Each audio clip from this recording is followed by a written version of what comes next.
इंद्रायणी नदीमध्ये धक्कादायक प्रकार. आता आळंदीतून वारी निघणार नाही. वारकऱ्यांसाठी अत्यंत धक्कादायक बातमी समोर. संतश्रेष्ठ ज्ञानेश्वर माऊलींची पालखी प्रस्थान सोहळ्याला म्हणजेच आळंदीच्या पावन वारीला अवघे काही तास शिल्लक आहेत. वेळापत्रकानुसार 8 जुलैला माऊलींची पालखी पंढरीच्या वाटेवर निघणार होती. महाराष्ट्राच्या कानाकोपऱ्यातून लाखो वारकरी या अलंकापुरीमध्ये दाखल व्हायला सुरुवात झाली होती.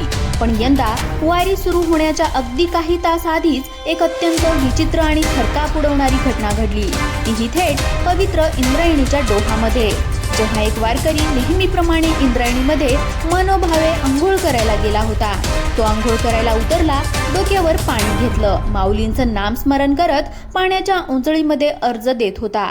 पण तेवढ्यात समोरून एक अत्यंत विचित्र गोष्ट तरंगताना दिसली. ती संपूर्ण पांढऱ्या रंगाची होती आणि लांबून पाहताना एखादा कापसाचा गोळा पाण्यामध्ये तरंगत असावा असं वाटत होतं. त्या व्यक्तीनं कुतूहलानं आणि भीतीनं त्याला हात लावला. पण हात लावताच समोर आलेला प्रकार एवढा भयंकर होता की संपूर्ण वारकऱ्यांची चिंता वाढली.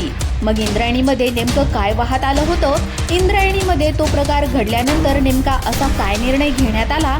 नेमकं वारी का त्या ठिकाणी रद्द होण्याची चर्चा या ठिकाणी सुरू झाली? त्या पवित्र इंद्रायणी नदीमध्ये नेमकं काय वाहत आलं होतं? त्या वारकऱ्याचं पुढे काय झालं? चला जाणून घेऊया संपूर्ण सविस्तर रिपोर्ट. आषाढी वारीची पूर्वतयारी अंतिम टप्प्यात आली होती. आळंदीच्या गल्ल्यागल्ल्यांमध्ये विठ्ठल नामाचा गजर सुरू होता. माऊलींच्या पालखी सोहळ्याचं नियोजन अगदी वेळेनुसार आणि काटेकोरपणानं सुरू होतं. मानाच्या आश्वासनाचं आगमन झालं होतं. रथ ओढण्यासाठी माऊलींच्या लाडक्या रथाच्या बैलांचा खास नाव माखू घालून त्यांचे शिंग रंजून त्यांना सजवले जात होते. पालखी रथ माऊलींच्या पादुकांचा आसन सोन्या चांदीच्या नक्षीकामानं आणि सुवासिक फुलांच्या माळानं सजवलं जात होतं. वारकरी आपल्या रावट्या तंबू ठोकून विठ्ठल भजनात दंग होते. वातावरण अत्यंत पवित्र आनंदाने भरलेलं होतं.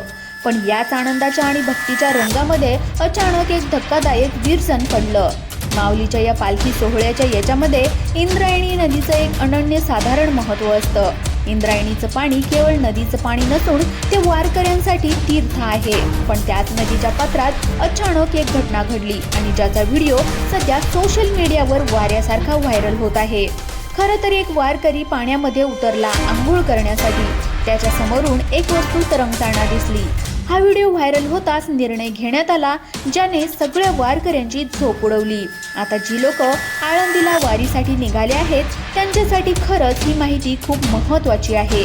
एक प्रसंग घडला जो थेट इंद्रायणी नदीच्या मुख्य घाटावर राज्याच्या एका दुर्गम भागातून आलेले विठ्ठल भक्त विठ्ठलराव, जे स्वतः एक निष्ठावंत वारकरी आहेत, ते पहाटेच्या सुमारास इंद्रायणी पात्रामध्ये उतरले. अंगावर तुळशीची माळ होती, कपाळावर बुक्का आणि मनामध्ये केवळ विठ्ठल माऊलीचे ध्यान.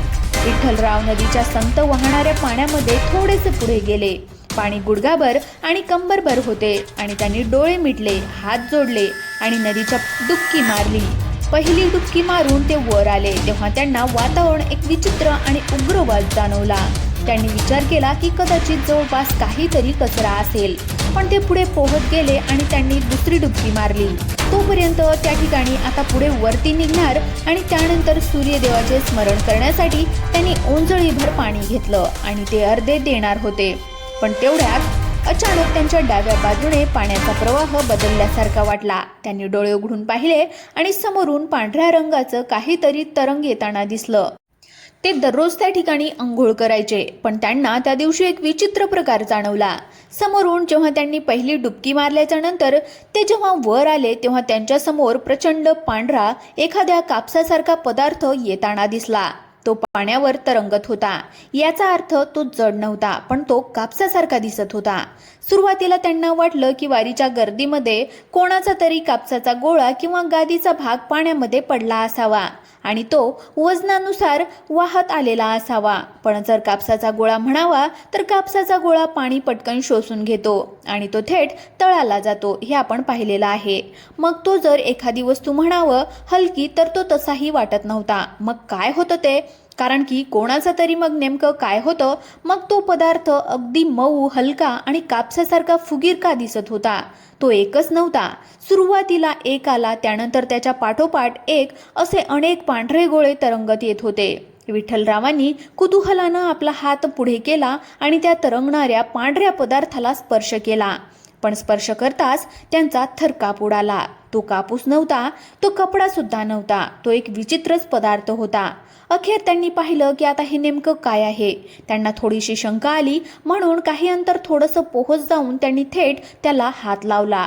तो हात लावला तर तो कापूस नव्हता, तो कपडा नव्हता, तर तो एक चिकट दुर्गंधीयुक्त आणि रासायनिक फेस होता.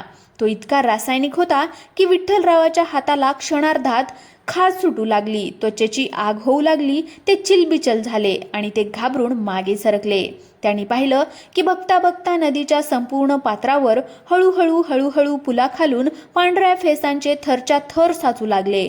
नदी जणू त्या फेसाच्या पाण्याने भरली होती. काही क्षणापूर्वी जे पाणी पवित्र आणि तीर्थ वाटत होतं ते आता पांढऱ्या विषारी फेसांच्या गोळ्याने वेढलं होतं. विठ्ठलरावांनी तात्काळ नदीबाहेर धाव घेतली. पण हा जो काही प्रकार होता तिथे उपस्थित असलेल्या एका तरुणानं आपल्या मोबाईलमध्ये कैद केला आणि हा शॉर्ट व्हिडिओ इंटरनेटवर तुफान व्हायरल झाला.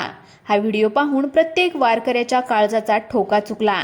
कारण की नदीमध्ये हे विषारी काय सुटले, लाखो आता काही वेळातच तिथे दाखल होणार होते आणि ते होण्याआधीच हा व्हिडिओ व्हायरल झाला. आणि त्यानंतर काय निर्णय घेण्यात आला, नेमका तो कापसासारखा पदार्थ कशाचा होता, अखेर तपास करण्यात आला आणि सगळं सत्य अखेर बाहेर आलं. खरं तर हा व्हिडिओ व्हायरल झाला त्यानंतर खळबळ उडाली आणि नदीमधल्या प्रदूषणाचा भयानक मुद्दा समोर आला. जर आपण इंटरनेटवर गुगलवर जर सर्च केलं, कारण इंटरनेटवर देखील या गोष्टींचा मुद्दा समोर आला होता. तो मुद्दा होता प्रदूषणाचा. आळंदी शेजारी असलेल्या पिंपरी चिंचवड औद्योगिक वसाहतीतील विशेषतः चिखली, कुरुदवाडी आणि तळवाडी भागातील काही बेजबाबदार आणि नियमबाह्य कंपन्या त्यांनी प्रक्रिया न केलेले रासायनिक सांडपाणी थेट ड्रेनेज आणि नाल्यांद्वारे इंद्रायणी नदीच्या पात्रामध्ये ते सोडून देतात. वारीच्या तोंडावर या कंपन्यांनी आपले घातक केमिकल आणि आम्लयुक्त पाणी नदीमध्ये सोडल्यामुळे जेव्हा हे पाणी बंधाऱ्याखालून खाली पडले तेव्हा त्याला रासायनिक फेस त्याचा तयार झाला होता आणि हाच तो पांढरा गोळा होता ज्याने वारकऱ्याची चिंता वाढवली. या प्रसंगानंतर वारकरी संघटना, स्थानिक नागरिकांनी प्रशासनाला धारेवर धरलं. प्रदूषण नियंत्रण मंडळाच्या निष्कृतीवर संताप व्यक्त केला. वारकऱ्यांच्या आरोग्याशी चाललेला खेळ थांबवण्याची मागणी केली. पण आता वारकऱ्यांसाठी आणि माऊलींच्या भक्तासाठी एक अत्यंत महत्त्वाची आणि दिलासादायक बातमी समोर आली आहे. पहा, हे प्रसंग 2-4 दिवसापूर्वी घडला होता, पण आता गेल्या 2 दिवसापासून आळंदी आणि पिंपरी चिंचवड धरणाच्या पाणलोट क्षेत्रामध्ये प्रचंड मुसळधार पाऊस सुरू झालाय. या मुसळधार पावसामुळे धरणामधून आणि नदीपात्रात पाण्याचा विसर्ग मोठ्या प्रमाणामध्ये वाढलेला आहे.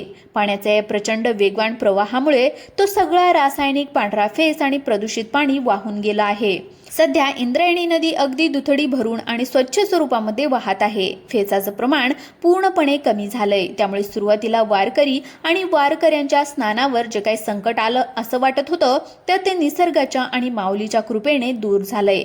आता लाखो वारकरी कोणतीही चिंता न करता इंद्रायणीमध्ये पवित्र स्नान करून आनंदामध्ये माऊलीच्या पालखी सोहळ्यामध्ये सहभागी होऊ शकतात. तर या प्रकारावर तुम्हाला नेमकं काय वाटतं, कमेंटमध्ये नक्की कळवा. चॅनलला नवीन असाल तर सबस्क्राईब करा आणि पांडुरंगाचे तुम्ही खरे भक्त असाल तर रामकृष्ण हरी म्हणायला विसरू नका. धन्यवाद.